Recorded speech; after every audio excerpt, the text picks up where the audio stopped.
днеска значи съм ходила да копая гълъба, ама една трева като направила дружкия. От този дъжд един балур, като пораснал гълъба не съди. Какво приказваш ти? Бе, цял ден. И то като пиче дъжд вали, на нищо не прилича. Сега като се отида вкъщи, трябва пък да копая доматито. То паднало и то там от дъжда. Работа много, значи, дружки. Слушай, много работа. Да отидем при Васка, Табелки нещо ново ни каже, па и някоя клюка да чуем има. Айде да бъдем в читалището, пък да видим какво ще е.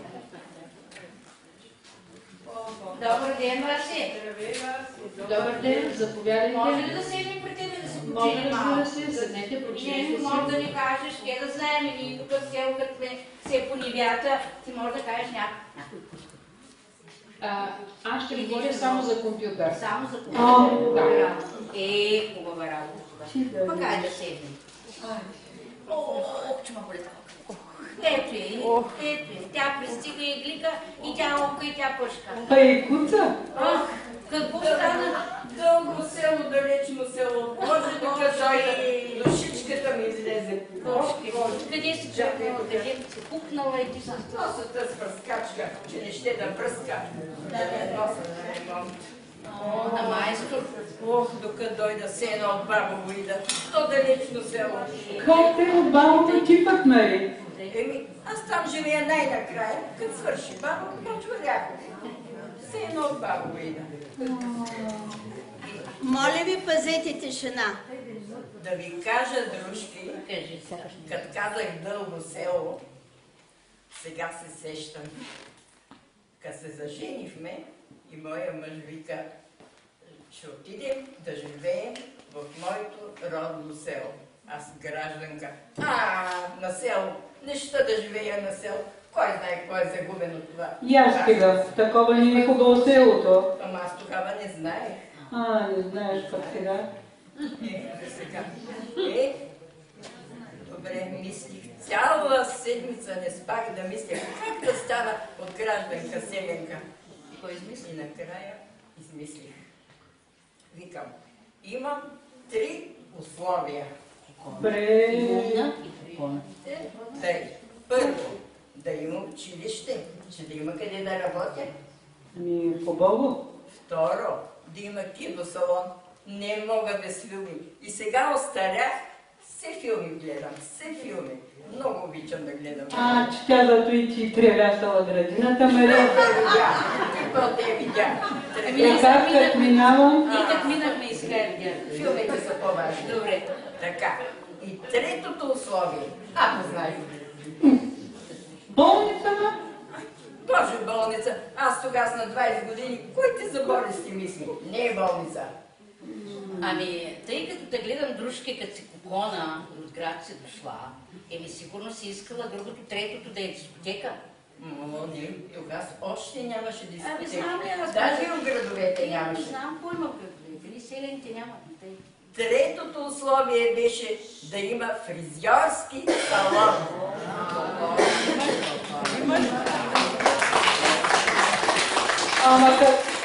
Вие не ме гледайте сега, де съм такава дърти остаряла, даже не ми дай време да се нариша. Тогава всяка седмица ходих на фризьор. Па сега май лични одиш. И тя гледа филми за така. И моя мъж слуша и каза, и трите ти условия са изпълнени.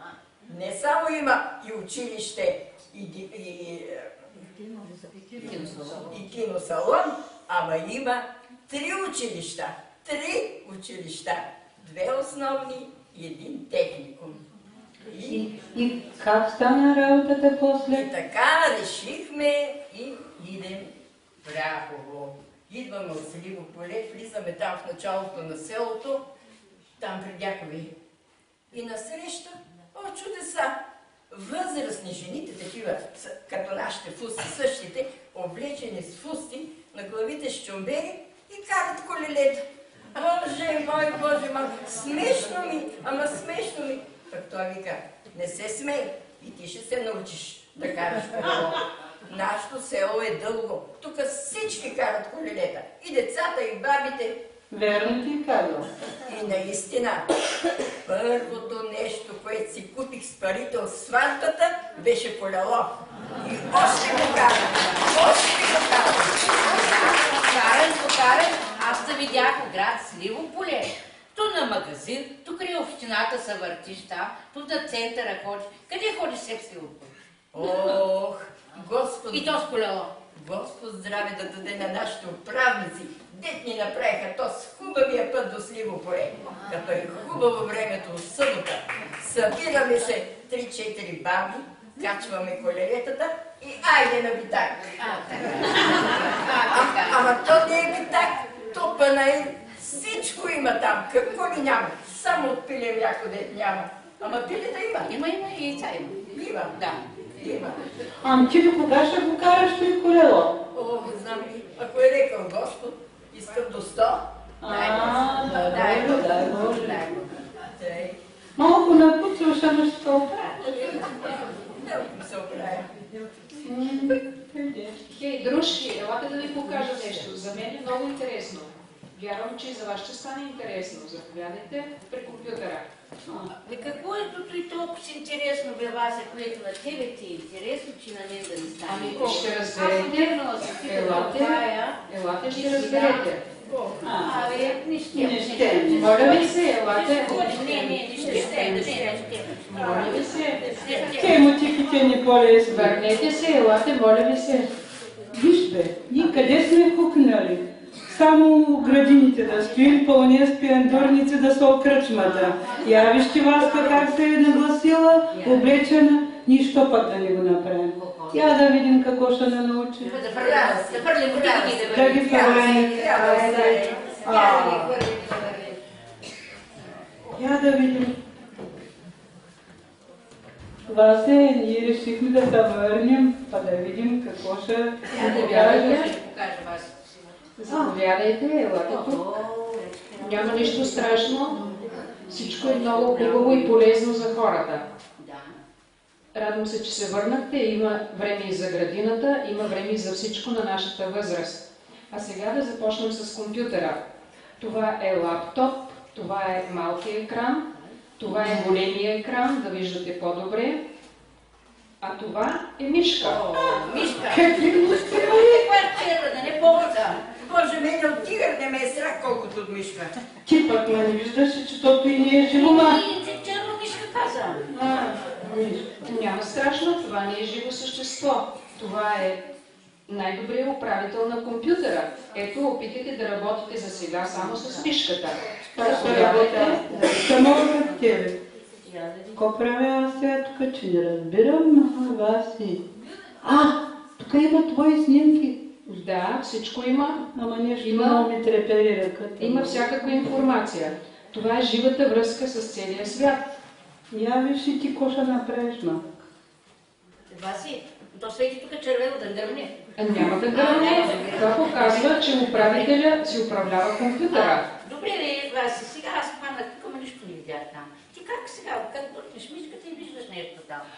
Ами, трябва да вложите старание, упоритост, да се научите и да достигнете до хубави нива за работа с компютъра. И аз. Я пробвай. Заповядай. Като чуя думата мишка, умирам от страх. Васе, не може ли вместо мишка да му казвам котенце? Не може. Това не е живо същество, а е устройство. И навсякъде се казва мишка. Заповядай. Чакай се. Я да видим, за теб има една изненада. Я да Я, дай се ръката да видим какво ще отворим сега. Виж какво. Това е моето правилче. Ох, миличкото на баба. Ох, стадурчето ми. Милата душичка. Васе, как го събра в тази дяволска машинка? Боже мой, не мога да му се нарадвам. То вчера имаше рожден ден. Навърши 3 години. Да ти е живо и здраво, ама що с така скързалива? Как ще почерпиш? Ама ще почерпя, аз съм се нагласила. Ще черпя. Не се стиска. Да. Я да видим какво още има. Още една изненада за теб, Ой, госпожо. Боже! Това се ще ме докараш до инфаркт. Та това са моите внучки-близначки, дето Браво. живее в София, а сега са студентки в Холандия. Знаете ли, дружки, че в Холандия било като Оряхово. Всички карат колелета, нямало автобуси. И те с колеленца си ходят на лекции. Те да не са видяли отряхома. Кой знае, може и отряхома. Васе, благодаря ти, мила. Днеска ти ме направиш щастлива. Готова съм да се науча на компютъра. Първа ме напиши от списъка. Искам да се науча. Всичко искам да се науча. И мене пише Васе. Най-важното е желанието. Като имате желание, всичко ще научите и ще ползвате всички предимства на тази вълшебна машина компютъра. Васе, аз съм чувала сега от моите комшите, гражданките, бутоните, като се върнат на село и казват, по интернет си поръчвали най-различни работи. Може ли онлайн да се поръчват билети за самолети? Може, разбира се. Ето за тебе. Ще си поръчаш билет за Холандия онлайн. О, и в Холандия ще стигна чак. Да. Обаче, Васе, чувала съм, че можеш да си четеш даже и вестници по компютър. Истина ли? Може, разбира се, вместо да си купиш вестник, може на живо да го прочетеш.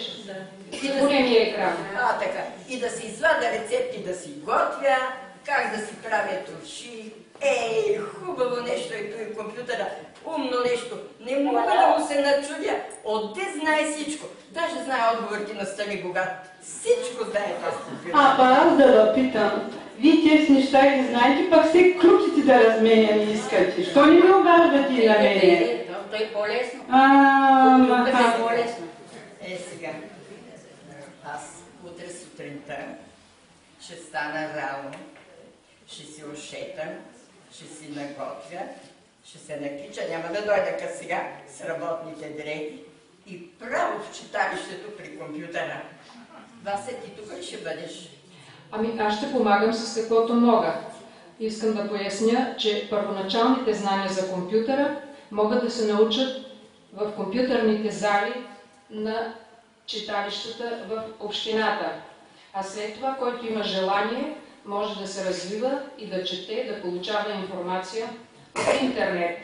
Използвам случая от името на Съюза на пенсионерите към община Свилополе да призова всички хора от златната възраст да се научат да работят с компютър, за да бъдем в крак с времето и със съвременните технологии. А сега ще направим жива връзка с госпожа Емилия Великова, преподавател в Русенския университет Ангел Кънчев и заместник-председател на Европейския съюз на пенсионерите ДАНЕТ. Техническа помощ ни оказва Любослав Йорданов, IT-специалист към община Свилополе. Здравейте! Ало, Ряхово, здравейте! Чувате ли ме? Да. Виждате ли ме? Да. Аз съм в Холандия. Или сега му викат Нидерландия. Обаче е толкова студено. Сложих аз бибера и ме заведоха в едно село. В това село бабите са се направили проект. И този проект, виждате ли снимките? Да. И този проект не стига, че е студено минус 10 градуса, ами по проекта отидохме в специален спа център, където да не изстудят още повече, за да не останем живи 100 години. Обаче, след това, освен студеното, има и други снимки. Само да ви покажа. Ето тук снимката с символа на града. Ето сега показвам другата снимка.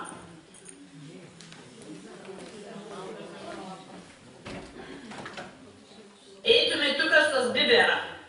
Това е символа на града. Един конник дошъл да победи, ама той в Ряхово конника е дошъл и също победил и сега живеят хубави хора. После имаше още едно легло, на което ми предложиха да легна. Ама аз се чудех дали да легна, дали да седна, то какво е това нещо, каза, че като ми направи един масаж на крака, на ръце, на глава и ще се чувствам перфектно. Викам, аз в Ряхово и фризьорски салон има, и на нивата може да копае, просто няма нужда да лягам тук в легло. Но тези хора нямат компютри. Те не са научени на компютри и браво на вас, мили баби, де хвърлихте мутиките и дойдохте като едни съвсем съвременни жени да се учите на компютри. Ето вижте какво мога да ви покажа от Нидерландия. И не само от Нидерландия. Мога да отида и сега от Полша и да ви покажа какво правят полякините. Къде ходят, как празнуват Велик ден, дали го празнуват изобщо. Така че учете се, вие сте единствените тук в България, дето учите компютри и ще се свързвате по интернет. Ще учите къде да ходите, какво да правите. Новия проект на университета ще бъде да използваме изкуствен интелект. Изкуствен интелект слагаме на снимка на компютъра и той ни пише сценария, който ще пускаме тук в Ряхово.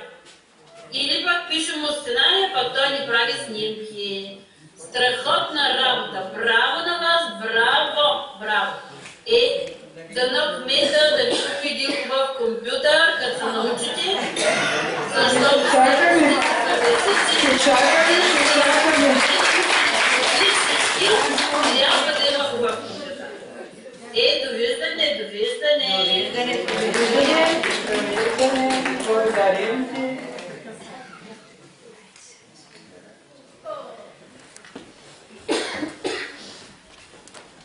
А сега от Нидерландия, като дойде доцент Великова, има нещо към господин Атанасов.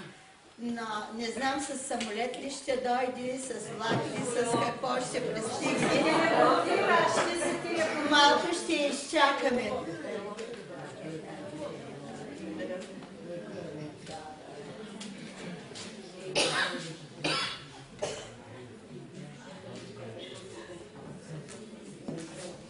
Ами то далече, тя докато дойде, времето минава.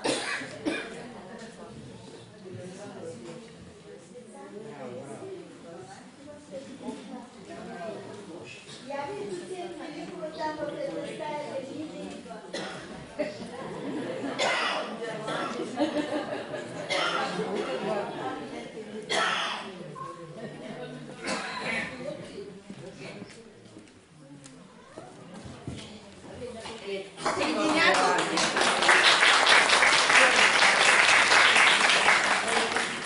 Преди няколко дни приключи двугодишен, 2 години и половина проект Русенския университет и Сливо поле и доцент Великова иска нещо да връча на господин Атанасов.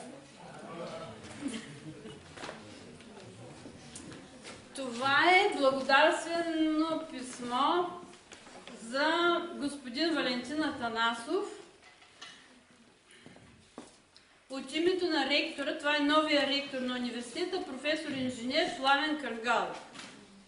За мен е чест, като ректор на Русенския университет, да изкажа благодарността си лично към вас и като кмет на община Сливо поле, тъй като превърнахте община Сливо поле в изключителен партньор на нашия университет за успешно изпълнение на многобройни проекти по програма Еразъм. Тук са написани проектите, които последните години са направени. Те са 6 и в последните години. И искам да отбележа, че институциите, университетите се мечтаят да имат един. Тук има 6, в които вашата община участва. Вие, господин Атанасов, влагате много сили и средства в сътрудничеството с Русенския университет, с Съюза на пионерите към община Сливо поле, с Международната асоциация ДАНЕТ, Дунавска мрежа за Европа, с Центъра за обучение към университета в град Улм, Германия, Университета за третата възраст към университета Дунарей Дежос, град Галац, Румъния, Института по педагогика на университета в град Шедълце, Полша, Дунавски граждански обществен форум, и много образователни организации от Германия, Словения, Испания, Франция и други, чрез които се разпространява името на университета и на общината като образователни, културни и изследователски центрове, които укрепват ролята на хората от третата възраст във всички социални процеси на Европа.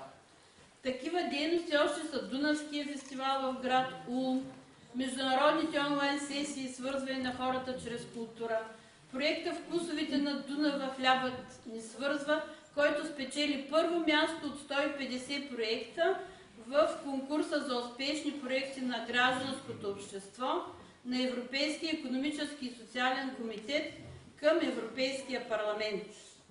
Много дейности, като международната инициатива "Подай ръка за приятелство" по поречието на Дунава, проекти като "Отворени врати за всички дунавски държави", точно за обучение с компютри в областите на дигиталното образование, съхраняване и предаване на нематериалните културни съкровища на поколенията, също съдействат за представяне на Русенския университет в европейското образователно и културно пространство.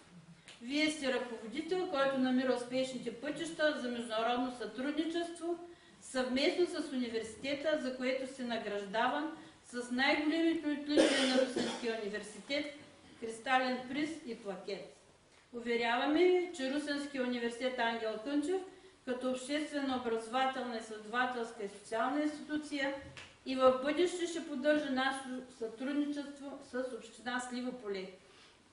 Поздравяваме ръководството на община Сливо поле за дейността с нашия университет и ви пожелаваме здраве, щастие и още много възможности за активно и успешно сътрудничество.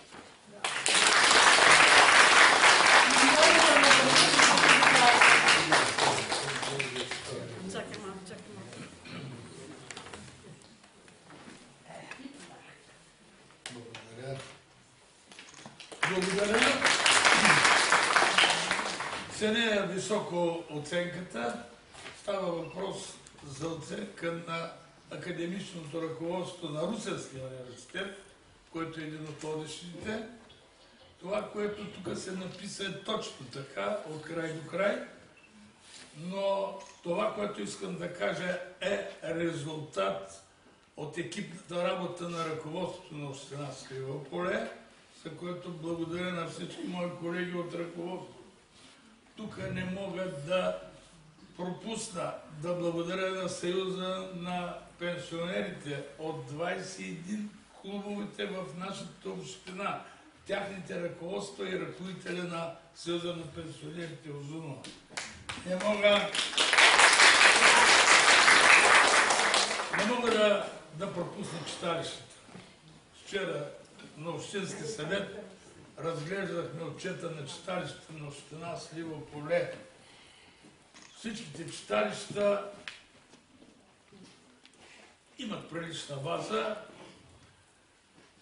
по стечение на обстоятелствата, обучени, подготвени служители, секретари в читалищата и председатели и активисти. И всичките тези, които споменах, заедно успяваме и се стараем да правим живота на хората в общината по-поносим, да оцеляваме. Отбора е голям, постоянно сменящи се артисти, но така или иначе вървим в правилната посока, а по тази тема ние наистина сме пионери в Русенска област, а не само в Русенска област. На републиканско ниво Съюза на пенсионерите отчита дейността на работата на нашето ръководство Сливополското с Съюза на пенсионерите Сливо поле. Присъстваме вече в ежедневниците на третата възраст и така нататък. И в този случай сега на тези заслужили хора искам да пожелая да бъдат здрави, да продължат със своята активност, да покажат на младите всички онези неща, които са малко позабравени, но в момента на територията на общината всяко читалище прави възстановка на обичай според етноса. Това е връзката между Съюза на пенсионерите, населението, училищата.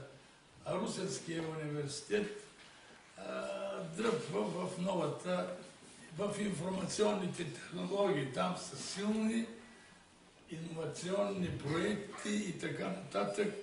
Да, благодарим на Русенския университет и благодарим много поздрави на ректора на университета. Виждате колко народ днеска присъства на това събиране. И така, бъдете живи и здрави и вие тук присъствате.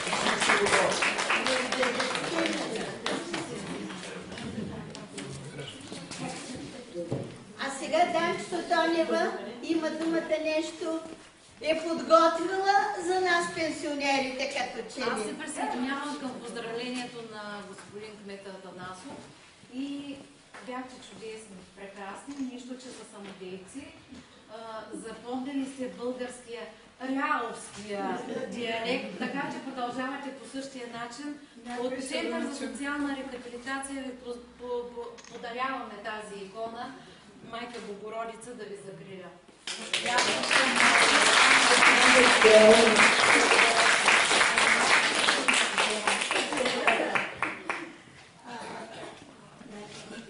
А сега искам да ви представя тези самодейки, които за първи път направиха пътека.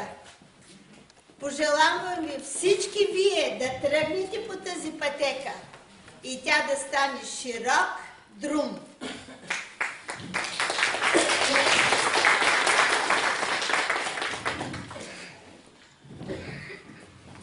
Участнички в първата част: Емилия Янчева, свекърва, председател на клуб 2 село Ряхово. Валя Бецова, дъщеря от клуб 2 село Ряхово. Павлина Иванова, снаха, председател на клуб 2 село Борисово. Русица Илиева, внучка, село Ряхово, клуб 2. Втората част, водещ на втората част, Василка Аврамова, компютърен специалист, която ще ни учи за новите технологии. Клуб 2 село Ряхово.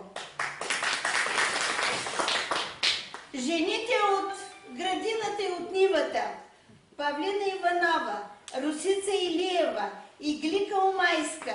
Жени от селото от клуб 2 село Ряхово и клуб 2 село Борисово. Йорданка Друмева, певица от бивша председателка на клуб 1 село Ряхово. Нека да им благодарим и следващите изяви вече, сигурно трябва да ги направим в големия салон на читалище Познай себе си в село Ряхово. Благодаря ви за вниманието, благодаря ви за това, че дойдохте, че видяхте какво можем, какво знаем и как, най-важното, можем да опазим нематериалното културно съкровище на всички села в община Сливо поле. А сега съвсем за малко искаме да благодарим на господин Атанасов, на госпожа Емилия Великова, че те не ни забравят, никога не отказват това, за което сме ги помолили, а те знаят, че щом ги молим за нещо, то ще бъде отношение към цялата общност на община Сливо поле.